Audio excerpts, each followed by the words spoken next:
বেহাল যোগাযোগ ব্যবস্থার কারণে ফসল নিয়ে নিত্য দুর্ভোগ পাবনার পদ্মাচরের কৃষকদের।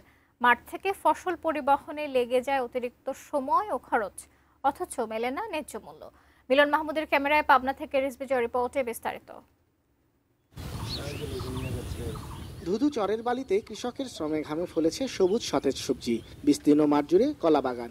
গত 2 দশকে পাবনার হেমায়েতপুর, ঈশ্বরদীর লক্ষ্মীকুণ্ডা ও পার্শ্ববর্তী পদ্মাচরে এমন সবুজ বিপ্লবে বদলে গেছে এসব এলাকার কৃষি অর্থনীতি। একসময়ের পতিত জমিগুলোতেই কৃষকের প্রচেষ্টায় লেখা হয়েছে সমৃদ্ধির ইতিহাস।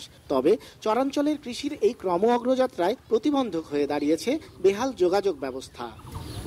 পাবনা সদর উপজেলার হেমায়েতপুর ইউনিয়নের এই পথ ধরেই ভবানীপুর, ভগীরথপুর, রতনপুর, জয়ন্তপুর, বোয়ালগাড়ি সহ আশেপাশের চরের মাঠ থেকে উৎপাদিত ফসল পার্শ্ববর্তী শানিকদিয়ার মণ্ডলমোড় বাজারে নেন কৃষকরা। সেখান থেকে ট্রাকযোগে সরবরাহ হয় সারা দেশে। অথচ সামান্য বৃষ্টিতে কোথাও হাঁটু, আবার কোথাও কোমর সমান কাদা পানিতে এমনই বেহাল অবস্থা হয় সড়কের। ট্রাক তো দূরের কথা, মাঠের ফসল ভ্যান, মহিষের গাড়িতেই টেনে আনাই দুঃসাধ্য। অনেক সময় খেতেই নষ্ট হয় কষ্টের ফসল।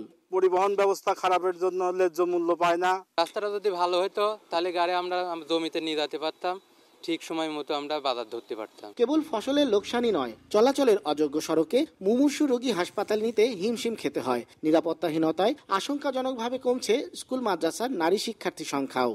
কলার মাঠ বা চাষের মাঠ দিয়ে হেঁটে যেতে হয়, তখন অভিভাবকরা ভাবতেছে যে এই মেয়েকে নিরাপত্তা নিয়ে প্রতিদিন স্কুলে নিয়ে যাবে কে, তখন হয়তো 7 বা 8 উঠলে বিবাহ দিতে যাচ্ছে। বৃষ্টি বেশি হলে পরে গাড়ি বন্ধ করে থোয়া লাগে, গাড়ি উল্টায় যায়।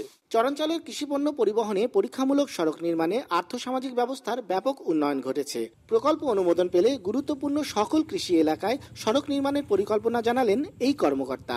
যেখানে আমার 3 কিলো রাস্তা হলেই এখানে আমি সহজে সকল মাঠের ফসল তুলতে পারবো। তো এই রাস্তাটার যে আমি তালিকা, এটা আমি ডিপির মধ্যে করে অবশ্যই আমরা এই কাজটা করব যাতে কৃষকের উপকার হয়। ফসলের ন্যায্য মূল্য ও সামাজিক নিরাপত্তা নিশ্চিতে চরাঞ্চলের জমিতে সংযোগ সড়ক দ্রুত বাস্তবায়নের দাবি স্থানীয়দের।